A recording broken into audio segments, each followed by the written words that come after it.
Yo, what's good, y'all? So, how's it going?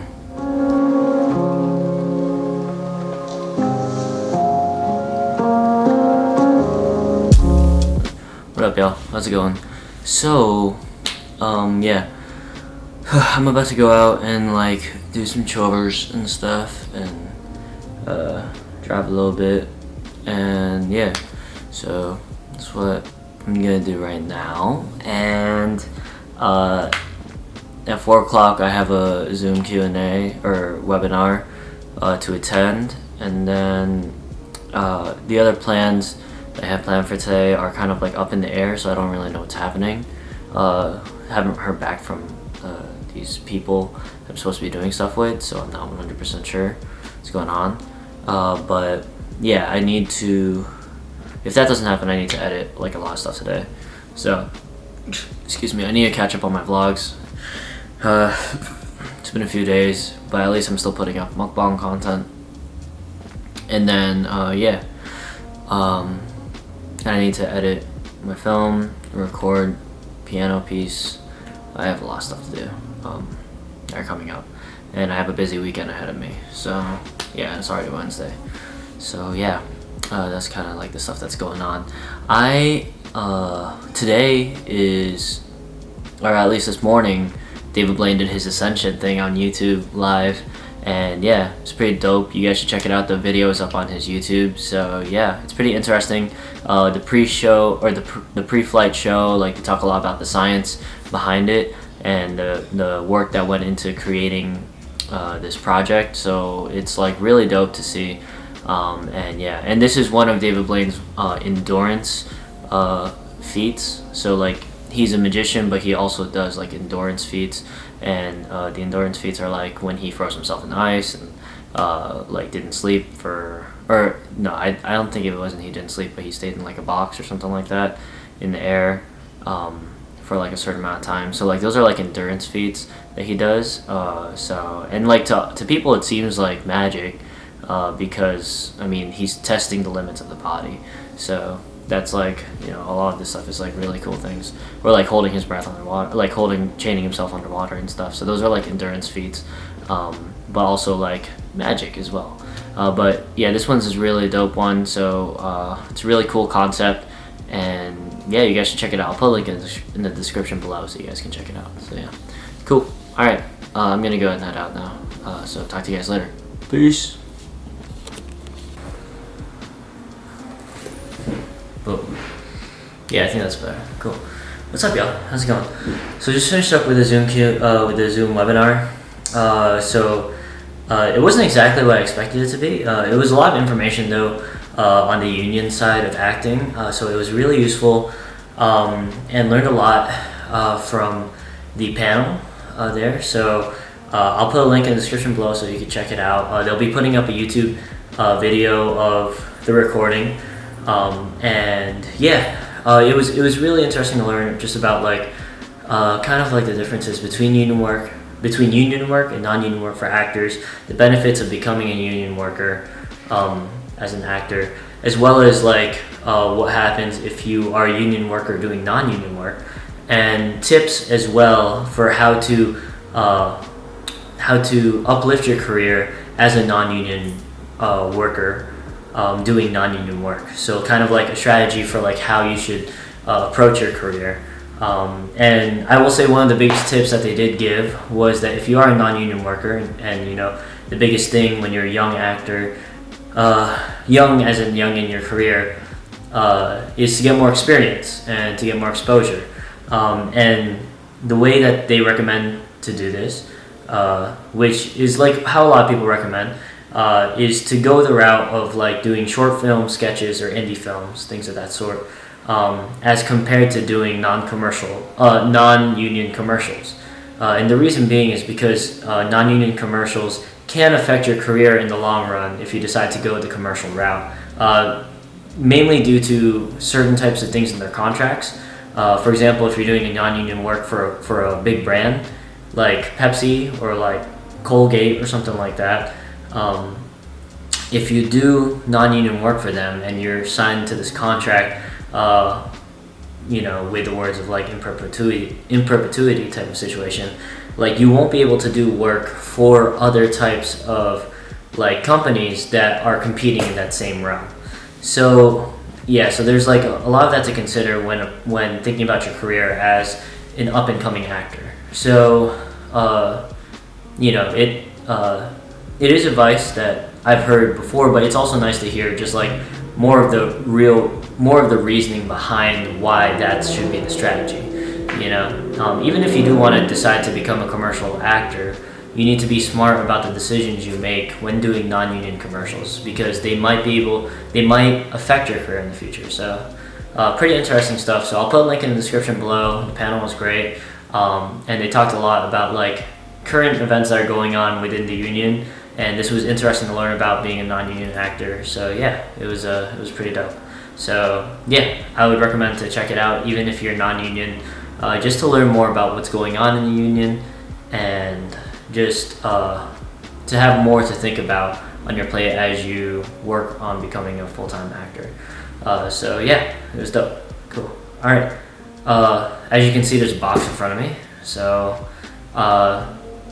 this is my order. This is a lot bigger than I thought it would be. And this is my Mahjong set. So let's open up this Mahjong set. Yeah. So it's kind of an impulse buy, but I've been wanting to get one for a while. I don't know what happened to my Mahjong set, in all honesty, after college. It might be at home, it might not. I honestly don't know where it is. But yeah, that one was kind of like I kept it in like a plastic container box thing, and not the greatest place to keep Mahjong tiles. And I think, honestly, some of them got lost. So I don't even think it's a complete set. So you can't even play with it. So cool. Alright, so the best thing I love about unboxing stuff is that there's a box in a box. Always. That's how you know they're keeping it safe. This thing's pretty heavy, I'm not gonna lie. So I'm just gonna toss this on the ground. Boom.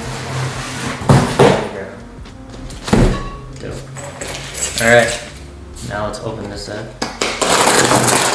Cool. I do have a meeting with at least one of my classmates in about an hour. We're just gonna go over scenes and like play with characters and stuff like that for a little bit. So that's the thing that's going on. And the person whose podcast I was supposed to be on just hit me up, saying that they apologize for not being able to set a solid time for today. But we set up a time for tomorrow to do the podcast, so that's the thing that's going to be happening. So yeah, I'll put a link to that in the description for tomorrow's vlog, whenever I get to editing these vlogs. And yeah, so let's open this up. That's just like notes I wanted to say for now. Alright, that's one side open, two sides open. Man, they really packed this thing in tight. I think I spent like $60 on this. So, yeah, I believe it was $60, like 60 to 70. Alright, let's open it up. Okay, we got this protective shit. And here it is. Oh wow, this is heavy. Dope. This thing looks so cool though. Here is the Mahjong set. Wow. So cool. Oh my gosh, man. Look at this thing. This is dope. So, let's open it up so y'all can see what's inside. Boom. It's like a suitcase, but for Mahjong. I feel like a legit Asian person now. Wow. How to play. They have a how to play Chinese Mahjong here. Wow. It's been a while since I played. It's been like 2 years since I played, but the goal is basically just to get rid of your hand. That's basically the goal. There's a lot of different ways to do it, but that's basically the goal. The goal is to get rid of your hand. That's the purpose of it. Cool. We got this stuff. Honestly, I don't know what this... I know what the dice are for, just to like determine, you know, when we're setting up how many sections to move and things like that. But I don't know what this thing here in the middle is. I don't know if you guys can see it, because it's, maybe if I do a tighter focus on this. Let me see, there you go. Boom. I don't know what this is. Yeah. And here we got the blanks. Cool. Dope. Oh man, it looks so cool. It's very clean. There you go, fix the focus. Dope. When when I had JV and Christine man the camera over this weekend, they were telling me how, like, I don't know if, like, you know, moving this thing does anything, like moving the focus and stuff really does anything, but it does. It's just hard to notice it when you're doing it, because it's very slight when it happens, but obviously you can see that the focus isn't on me anymore. So yeah, the focus is more up close now. Boom. Alright, let's do these faster. So yeah, these are all different types of tiles. Just like in regular cards, you have like your ace, not your ace, your clubs, your spades, your diamonds, and your hearts. There are different types here as well. So yeah, cool. These are like the characters, sticks, I know circles, and flowers. We got flowers. These ones are the flowers. These are flowers. Yeah. It'll be fun. I'm gonna test it out this weekend and see how it is. But that's the Mahjong Set. Dope. Alright, let's refocus. Dope. Alright. So, just want to share that with you guys. Am I in focus now? Yeah, I'm in focus, kind of. Yeah, it's a little off. Dope. Alright, yeah. So, that's the Mahjong Set. There is a how to play. This is from Yellow Mountain Imports. Yellow Mountain Imports, and yeah. So have like a whole like instruction manual on how to play, different types of tiles, directions, things like that. But this is on the Chinese version how to play. There's different types of versions how to play. I know that there's like there's a Chinese version, there's a Filipino version, Singaporean version. I think there's a Japanese version as well. So there's a lot of different versions of how to play Mahjong. So yeah, but usually I think what I played before was the Chinese version. I'm pretty sure. I'm pretty sure that's like what my family would play, but we'll see. If it's like when Christine is teaching us or when I read this, it's like different from what I remember, then obviously I was playing a different version. So yeah, remember I played a little bit in college. It was fun. But yeah, cool. All right, talk to you guys later. Peace. When my life is over, remember when we were together. We were alone, and I was singing this song for you.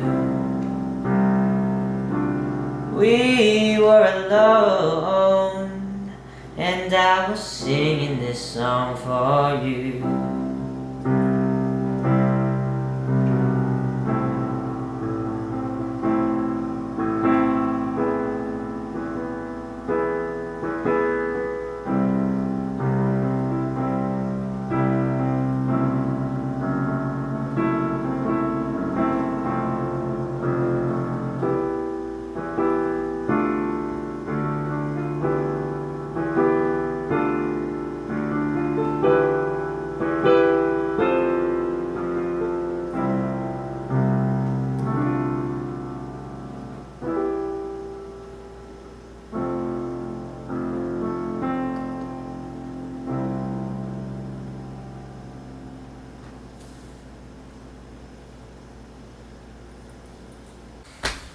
Yo, what's good, y'all? How's it going? Can't open my eyes, I'm so tired. It's only 10 o'clock, I'm ready to pass out. Cool. Whew, I'm tired. So I'm gonna end the vlog here, but I had my little like rehearsal session with one of my classmates, and it was pretty dope. It was just me and him, and we just ran through like 5-6 different scenes and talked about each scene afterwards, seeing what worked, what didn't work. We did some re-improv. I had trouble saying this earlier too. We did some like re-improvisation as well, and yeah, so it was cool. I think like we really got to see kind of like things that we needed to work on, as well as like things that we did well, and it was cool just working with him one-on-one and just doing a bunch of different scenes together. So yeah, it was cool. It was fun. Yeah, I'm going to go ahead and I'm gonna edit the vlog, take a shower, and call it a night. Or not the vlog, sorry. Edit the mukbang, take a shower, call it a night. Hopefully I can upload the mukbang. We'll see how long it takes to render and stuff, because like it's been taking within like between like an hour to 3 hours to render, so I'm not 100% sure. So yeah, cool. Alright, y'all. Whew. Okay, I'm gonna call it a night. Thank you guys for watching. Love you guys, and good night. Peace.